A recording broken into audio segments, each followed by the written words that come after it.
ನಮಸ್ಕಾರ.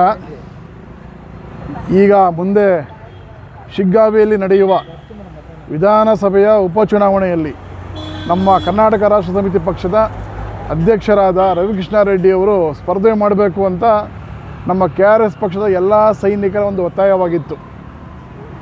ಇದರ ಕುರಿತು ಶಿಗ್ಗಾವಿಯಲ್ಲಿ ಭಾನುವಾರ ನಮ್ಮ ಕರ್ನಾಟಕ ರಾಷ್ಟ್ರ ಸಮಿತಿ ಪಕ್ಷದ ರಾಜ್ಯ ಸಮಿತಿಯ ಒಂದು ಸಭೆಯಲ್ಲಿ ನಾವು ಒಂದು ನಿರ್ಣಯ ಕೈಗೊಂಡು ನಮ್ಮ ಅಧ್ಯಕ್ಷರ ಮನವೊಲಿಸಿ ಶಿಗ್ಗಾವಿಯಲ್ಲಿ ಸ್ಪರ್ಧೆ ಮಾಡಬೇಕು ಅಂತ ನಾವು ಕೇಳಿಕೊಂಡು ಅವರಿಗೆ ಎಲೆಕ್ಷನ್ ನಿಲ್ಲಿಸ್ತಾ ಇದ್ದೀವಿ.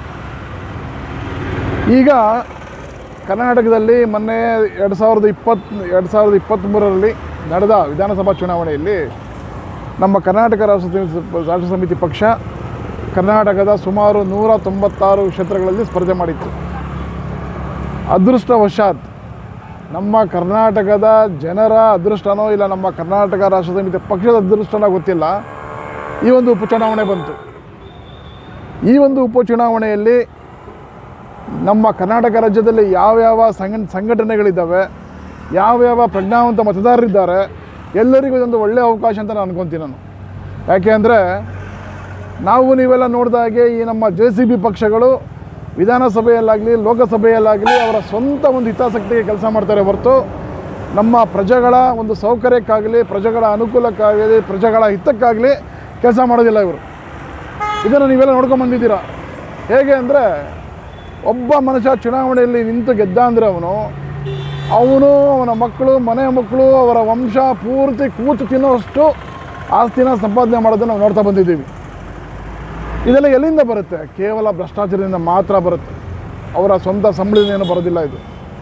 ಹಾಗಾಗಿ ಈ ಹಿಂದೆ ನಮ್ಮ ವಿಧಾನಸಭೆಯಲ್ಲಿ ನಮ್ಮ ಕನ್ನಡ ನಾಡಿನ ನೆಲ ಜಲದ ಒಂದು ಪ್ರಶ್ನೆ ಬಂದಾಗ ನಮ್ಮ ಕರ್ನಾಟಕದ ದಿಟ್ಟ ಹೋರಾಟಗಾರ ವಾಟಾಳ್ ನಾಗರಾಜ್ ಅವರು ಗೆದ್ದು ಬರ್ತಾಯಿದ್ರು. ವಾಟಾಳ್ ನಾಗರಾಜ್ ಅವರು ಗೆದ್ದು ಬಂದಾಗ ವಿಧಾನಸಭೆಯಲ್ಲಿ ಅವರು ಮಾತಾಡೋಕ್ಕೆ ನಿಂತರೆ ಆ ಗುಡುಗು ಸಿಡಿಲಿಗೆ ತತ್ತರಗೊಂಡು ನಮ್ಮ ಕರ್ನಾಟಕದಲ್ಲಿ, ಅದರಲ್ಲೂ ಮುಖ್ಯವಾಗಿ ಬೆಂಗಳೂರಿನಲ್ಲಿ ಕನ್ನಡಕ್ಕೆ ಒಂದು ಭದ್ರ ನೆಲೆ ಸಿಕ್ತು, ಕನ್ನಡ ಭಾಷೆಗೆ ಭದ್ರ ನೆಲೆ ಸಿಕ್ತು, ಕನ್ನಡ ಚಿತ್ರರಂಗಕ್ಕೂ ಒಂದು ಬೆಲೆ ಸಿಕ್ತು. ಈಗಲೂ ಕೆಲವು ಕಡೆ ತಮಿಳು ಚಿತ್ರಗಳು ಪ್ರದರ್ಶನಗೊಳ್ಳೋದಿಲ್ಲ ನಮ್ಮ ಕರ್ನಾಟಕ ರಾಜ್ಯದಲ್ಲಿ. ಹಾಗೆ ನಮ್ಮ KRS ಪಕ್ಷದ ಸಂಸ್ಥಾಪಕ ಅಧ್ಯಕ್ಷರಾದ ರವಿಕೃಷ್ಣ ರೆಡ್ಡಿರವರು ಅವರು ಒಬ್ಬರು ವಿಧಾನಸಭೆಗೆ ಪ್ರವೇಶಗೊಂಡ್ರೆ, ಅವರೊಬ್ಬರು ವಿಧಾನಸಭೆಯಲ್ಲಿ ಧ್ವನಿ ಎತ್ತಿದ್ರೆ ನಮ್ಮ ಕರ್ನಾಟಕ ರಾಜ್ಯದಲ್ಲಿ ಇರತಕ್ಕಂಥ ಅನ್ಯಾಯ, ಅತ್ಯಾಚಾರ, ಅಕ್ರಮ, ಭ್ರಷ್ಟಾಚಾರ ಇದಕ್ಕೆಲ್ಲ ಒಂದು ತಾರ್ಕಿಕ ಅಂತ್ಯ ಬರುತ್ತೆ. ಇದಕ್ಕೆ ನಾವು ಕರ್ನಾಟಕ ರಾಷ್ಟ್ರ ಸಮಿತಿ ಪಕ್ಷದ ಪ್ರತಿಯೊಬ್ಬ ಸದಸ್ಯರು ಇಡೀ ಕರ್ನಾಟಕ ರಾಜ್ಯದ ಉದ್ದಗಲಕ್ಕೆ ನಾವೇನಿದ್ದೀವಿ ನಾವೆಲ್ಲ ಶಿಗ್ಗಾವಿಯಲ್ಲಿ ಅಲ್ಲೇ ಒಂದು ಠಿಕಾಣಿ ಹೂಡಿ ಅಲ್ಲಿನ ಮುಗ್ಧ ಜನರಿಗೆ, ನಾವು ಶಿಗ್ಗಾವಿಗೆ ಹೋದಾಗ ಅಲ್ಲಿ ಸುಮಾರು ಜನಗಳಿಗೆ ಮಾತಾಡ್ಸಿದ್ವಿ. ಅಲ್ಲಿನ ಮತದಾರರ ಒಂದು ಆಲೋಚನಾ ಶಕ್ತಿಯೇ ಬೇರೆ, ನಮ್ಮ ಬೆಂಗಳೂರು ಸುತ್ತಮುತ್ತ ಇರತಕ್ಕಂಥ ಮತದಾರರ ಆಲೋಚನಾ ಶಕ್ತಿಯೇ ಬೇರೆ. ಅಲ್ಲಿ ಎಲ್ಲ ತಳಬಂದಿಗರು, ಇಲ್ಲೆಲ್ಲ ಪರದೇಶಿಗಳು ಎಲ್ಲೆಲ್ಲ ಬಂದು ಸೇರ್ಕೊಂಡಿದ್ದಾರೆ. ಇಲ್ಲಿನ ವಾತಾವರಣನೇ ಬೇರೆ. ಶಿಗ್ಗಾವಿಯಲ್ಲಿ ಇರ್ತಕ್ಕಂಥ ಮುಗ್ಧ ಮತದಾರ ನಾವು ನೋಡಿದಾಗ, ಅವರನ್ನು ಮಾತಾಡಿಸಿದಾಗ ಪ್ರತಿಯೊಬ್ಬನಲ್ಲೂ ಅದೊಂದು ಆಕ್ರೋಶ ಇದೆ. ಈ ನಮ್ಮ ರಾಜಕಾರಣಿಗಳು ಅಂದರೆ ಎಲ್ಲ ರಾಜಕಾರಣಿಗಳು ಅಲ್ಲ, ರಾಜಕೀಯದಲ್ಲಿ ಇರ್ತಕ್ಕಂಥ ಕೆಲವೊಂದು 10-20% ಜನ ನಮ್ಮ ರಾಜ್ಯನ ಹೆಂಗೆ ಲೂಟಿ ಮಾಡ್ತಾ ಇದ್ದಾರೆ, ಅದರ ಬಗ್ಗೆ ಅವ್ರಿಗೂ ಸಿಕ್ಕಾಪಟ್ಟೆ ಅಸಮಾಧಾನ ಇದೆ. ಹಾಗೆ ಈಗ ಇರ್ತಕ್ಕಂಥ ಹಾಲಿ ಭಾರತೀಯ ಜನತಾ ಪಕ್ಷ ಆಗಿರ್ಬೋದು ಅಥವಾ ಕಾಂಗ್ರೆಸ್ ಆಗಿರ್ಬೋದು, ಇಲ್ಲಿ ಇರ್ತಕ್ಕಂಥ ಆ ಮುಖಂಡರುಗಳು ಕೂಡ ಭಾಳ ಒಂದು ಅಸಮಾಧಾನ ಇದೆ. ಹಾಗಾಗಿ ನಾನು ನಮ್ಮ ಬೇರೆ ರಾಜಕೀಯ ಪಕ್ಷಗಳ ಮುಖಂಡರಲ್ಲಿ ಮನವಿ ಮಾಡ್ಕೊಳ್ಳೋದು ಒಂದೇ, ಈ ಒಂದು ಉಪಚುನಾವಣೆ ನಿಮಗೆ ಯಾವುದೇ ಥರದ ಒಂದು ಬದಲಾವಣೆ ತರೋದಿಲ್ಲ, ಯಾವುದೇ ಅಧಿಕಾರನೂ ತರೋದಿಲ್ಲ. ಯಾಕಂದರೆ ಆಲ್ರೆಡಿ ಇವರು ಮೆಜಾರಿಟಿಯಿಂದ ಕಾಂಗ್ರೆಸ್ ಅವರು ರಾಜ್ಯಭಾರ ಮಾಡ್ತಿದ್ದಾರೆ, BJಪಿಯವರು ವಿರೋಧ ಪಕ್ಷವನ್ನು ಕೂತಿದ್ದಾರೆ. ಒಂದು ಸೀಟಿಂದ ನಿಮಗೇನು ವ್ಯತ್ಯಾಸ ಆಗಲ್ಲ. ಆದರೆ ನೀವುಗಳೆಲ್ಲ ಮನಸ್ಸು ಮಾಡಿ ಈ ಒಂದು ನಮ್ಮ ರವಿಕೃಷ್ಣ ರೆಡ್ಡಿ ಅವರಿಗೆ ಬೆಂಬಲ ಸೂಚಿಸಿ ಅಂಥ ಒಬ್ಬ ಮನುಷ್ಯನ ವಿಧಾನಸಭೆಗೆ ಕರೆಸ್ಕೊಂಡ್ರೆ ನಿಮಗೂ ಒಂದು ಗೌರವ ಅಂತ ನನ್ನೊಂದು ಭಾವನೆ. ಹಾಗಾಗಿ ಇಡೀ ಕರ್ನಾಟಕ ರಾಜ್ಯದಲ್ಲಿ ಇರ್ತಕ್ಕಂಥ ನಮ್ಮ ಕರ್ನಾಟಕ ರಾಷ್ಟ್ರ ಸಮಿತಿ ಪಕ್ಷ ಸೈನಿಕರು ನಾವೆಲ್ಲ ಅಲ್ಲೇ ಠಿಕಾಣಿ ಹೂಡ್ತೀವಿ.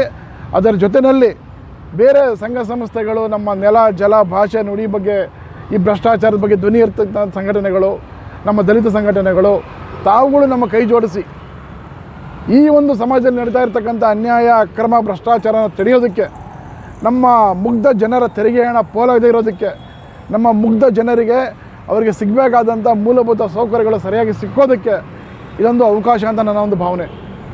ಹಾಗಾಗಿ ದಯಮಾಡಿ ಕರ್ನಾಟಕ ರಾಜ್ಯದ ಪ್ರತಿಯೊಬ್ಬ ಪ್ರಜ್ಞಾವಂತ ನಾಗರಿಕರು ಈ ಒಂದು ಚುನಾವಣೆಯಲ್ಲಿ ನಮ್ಮ ಪಕ್ಷವನ್ನು ಬೆಂಬಲಿಸಿ ವಿಧಾನಸಭೆಗೆ ನಮ್ಮ ಅಧ್ಯಕ್ಷರನ್ನು ಕಳಿಸ್ಕೊಟ್ರೆ ನಮ್ಮ ಇಡೀ ರಾಜ್ಯದಲ್ಲಿ ಈ ಒಂದು ರಾಜಕೀಯ ವ್ಯಭಿಚಾರ ಏನು ನಡೀತಾ ಇದೆ ಅದೆಲ್ಲ ಅಂತ್ಯಗೊಳ್ಳುತ್ತೆ.